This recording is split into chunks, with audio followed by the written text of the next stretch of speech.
জিহিজকেল 36 অধ্যায় 26-27 পদ এরকম লেখা আছে, আর আমি তোমাদিগকে নতুন হৃদয় দিব ও তোমাদের অন্তরে নতুন আত্মা স্থাপন করিব। আমি তোমাদের মাংস হইতে প্রস্তরময় হৃদয় দূর করিব ও তোমাদিগকে মাংসময় হৃদয় দেব, আর আমার আত্মাকে তোমাদের অন্তরে স্থাপন করিব এবং তোমাদিগকে আমার বিধিপথে চালাইব। তোমরা আমার শাসন সকল রক্ষা করিবে ও পালন করিবে। আমি আপনাদের সঙ্গে এটাই শেয়ার করতে চাই যে আজকে 31শে ডিসেম্বর 2025 সালের শেষ দিন। প্রচুর ঠান্ডা পড়েছে গত 3-4 দিন ধরে।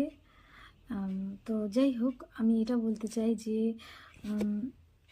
আমরা এই গোটা বছরটাতে অনেক কিছু হয়তো হারিয়েছি, অনেক কিছু পাইনি, অনেক আশা হয়তো পূরণ হয়নি, বা অনেক প্রতিকূল পরিস্থিতি জীবনে কাটিয়েছি হয়তো।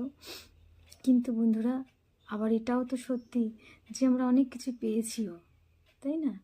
এবং অনেক প্রতিকূল পরিস্থিতির মধ্যে থেকে ঈশ্বর আমাদেরকে কিভাবে তিনি আমাদের অনুকূল পরিস্থিতিতে নিয়ে এসছেন, এমন কিছু পেয়েছি যে আমরা হয়তো পাওয়ার যোগ্যও নই। সর্বোপরি ঈশ্বর আমাদের নিঃশ্বাস প্রশ্বাস রক্ষা করেছেন। কত মানুষ 2025 সালে আজকের দিনটা দেখতে পারেনি, আগামী বছরটা তারা দেখতে পাবে না। তো আমরা তো দেখতে চলেছি বা দেখতে পাচ্ছি, এটাও ঈশ্বরের কাছে অনেক বড় ধন্যবাদের বিষয়। তাই আমি আপনাদেরকে বলবো যে বরং আমরা কি পাইনি, কি হারিয়েছি সেগুলো হিসাব না করে বরং কি পেয়েছি সেগুলি স্মরণ করি এবং ঈশ্বরকে ধন্যবাদ জানাই এবং প্রার্থনা করি এই পবিত্র বাক্য অনুসারে যে তিনি সত্যি তার পবিত্র বাক্য অনুসারে তিনি যেন আমাদেরকে নতুন আত্মা প্রদান করেন। প্রচার শুরু হয়ে গেছে। যাই হোক, যে যা যার সবাই যা যা নিজের কাজ করছেন, আমিও নিজের কাজ করি।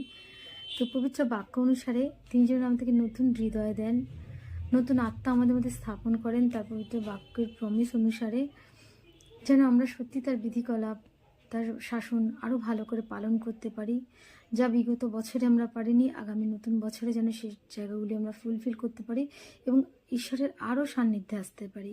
এটাই আমাদের প্রার্থনা হোক ঈশ্বরের কাছে। ধন্যবাদ। জয় যিশু সকলকে।